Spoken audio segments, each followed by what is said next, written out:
Um homem chamado Jesus Cristo, de John Piper. Prefácio. Como podemos estar certos a respeito de Jesus? Na metade do século passado, o escritor britânico C.S. Lewis apresentou uma resposta chocantemente correta. Abre aspas. Um homem que foi simplesmente um homem e disse as coisas que Jesus disse não poderia ser considerado um grande mestre da moral.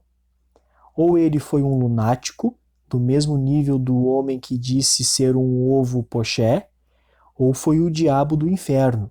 Você pode considerá-lo tolo, pode cuspir nele e matá-lo como se fosse um demônio, ou prostrar-se a seus pés e chamá-lo Senhor e Deus.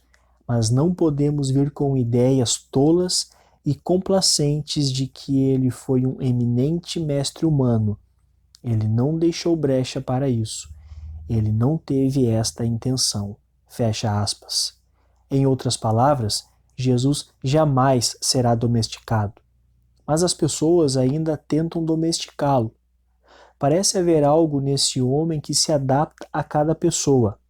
Então, nós escolhemos uma de suas características que seja capaz de mostrar que ele está no nosso lado.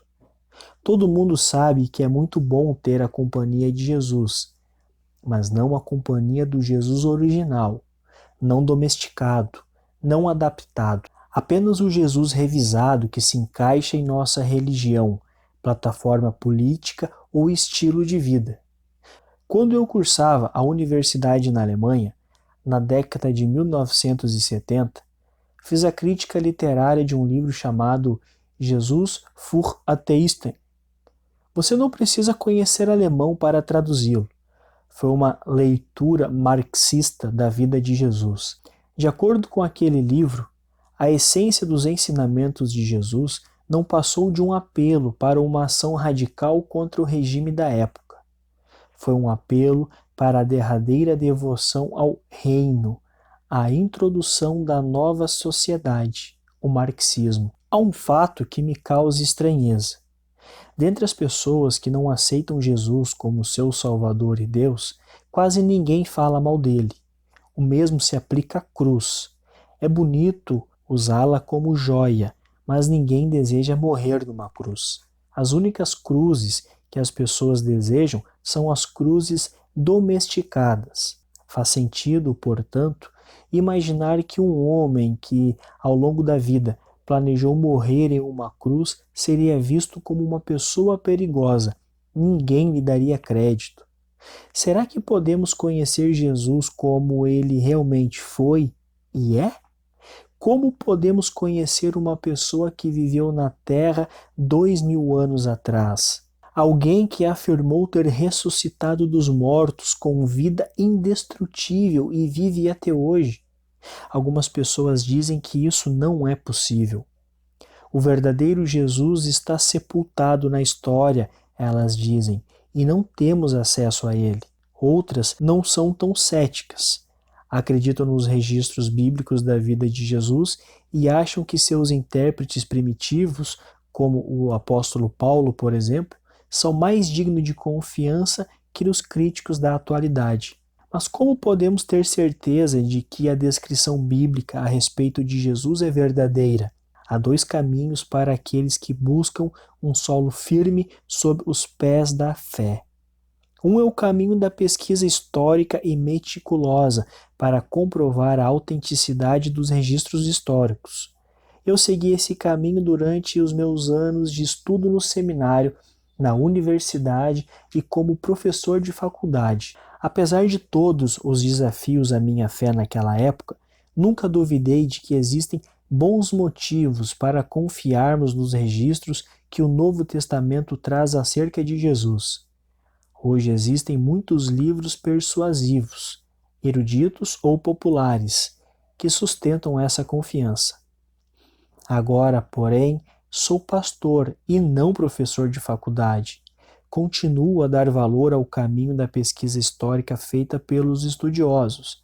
Na verdade, quase sempre sou favorável a ela. No entanto, Hoje tenho mais consciência de que a grande maioria dos habitantes deste planeta jamais terá o tempo ou as ferramentas necessárias para rastrear todas as evidências que comprovam os registros históricos do Novo Testamento. Se Jesus é o Filho de Deus, se ele morreu por nossos pecados e ressuscitou dentre os mortos, e se Deus desejou para seu povo, 2000 anos atrás, uma fé bem fundamentada, então deve haver outro caminho para conhecermos o verdadeiro Jesus, um caminho diferente da pesquisa histórica, acadêmica e rigorosa. Existe outro caminho. É o caminho que estou seguindo neste livro. Começa com a convicção de que a verdade divina pode ser automaticamente legitimada. Aliás, seria muito estranho se Deus se tivesse revelado em seu Filho Jesus Cristo e inspirado o registro dessa revelação na Bíblia, sem ter proporcionado um meio para que as pessoas comuns o conhecessem. Em palavras mais simples, o caminho comum para conhecermos o verdadeiro Jesus é este. Jesus, conforme é revelado na Bíblia, traz consigo uma glória, uma beleza espiritual incomparável, que pode ser vista como uma verdade que por si só é evidenciada. É como ver o sol e saber que ele é luz e não trevas, ou provar o mel e saber que ele é doce e não amargo. Não existe nenhuma longa cadeia de motivos para passarmos das premissas às conclusões. Existe uma percepção direta de que a pessoa de Jesus é verdadeira e que a sua glória é a glória de Deus. O apóstolo Paulo descreveu o caminho para conhecermos a Jesus em 2 Coríntios capítulo 4, dos versículos 4 ao 16. O Deus desta era cegou o entendimento dos descrentes, para que não vejam a luz do evangelho da glória de Cristo, que é a imagem de Deus. Pois Deus, que disse: das trevas resplandeça a luz, ele mesmo brilhou em nossos corações para a iluminação do conhecimento da glória de Deus na face de Cristo. Observe que Paulo fala da iluminação de Deus em nossos corações, como ocorreu na obra da criação, para compreendermos o conhecimento da glória de Deus na face de Cristo. Ele está falando de pessoas que nunca viram o Jesus histórico. Como essas pessoas poderiam conhecê-lo e saber que ele existiu? O que elas veem é a descrição verbal de Jesus no Evangelho, isto é, na pregação apostólica de Cristo. Essa descrição, diz Paulo, acompanhada do brilho de Deus em nossos corações, nos mostra o que ela realmente é, a glória de Deus na face de Cristo, ou a glória de Cristo que é a imagem de Deus. Você pode observar que existem duas coisas que tornam esse caminho possível. Uma é a realidade da glória de Jesus Cristo brilhando em sua descrição bíblica. A outra é a obra de Deus para fazer os corações cegos enxergarem sua glória. Isso é muito diferente de Deus nos dizer que a Bíblia é verdadeira. Ao contrário, é Deus nos capacitando para enxergar o que existe realmente na Bíblia. Trata-se de uma diferença muito importante. Se Deus tivesse sussurrado em nosso ouvido que o Jesus da Bíblia é verdadeiro, esse sussurro teria autoridade final e tudo dependeria dele. Mas esse não é o caminho que vejo na Bíblia, nem o caminho que eu sigo. O próprio Jesus e sua representação pictórica, divinamente inspirada na Bíblia, tem autoridade final. O efeito prático desse caminho é este. Eu não lhe peço que ore por um sussurro especial de Deus para que você decida se Jesus é real. Eu lhe peço que olhe para o Jesus da Bíblia. Olhe para ele. Não feche os olhos esperando uma palavra de confirmação. Mantenha os olhos abertos e veja o retrato de Jesus descrito na Bíblia, em toda a sua plenitude. Se você acredita em Jesus como Cristo, como Salvador e Deus, é porque vê nele uma glória divina e maravilhosa que simplesmente é o que é, verdadeira. Às vezes, esse caminho é chamado testemunho do Espírito Santo. Os antigos catecismos fazem essa afirmação: o Espírito de Deus que testifica com as Escrituras e por meio delas no coração do homem é suficientemente capaz de persuadi-lo de que a Bíblia é a palavra de Deus. Observe que o Espírito persuade com as Escrituras e por meio delas.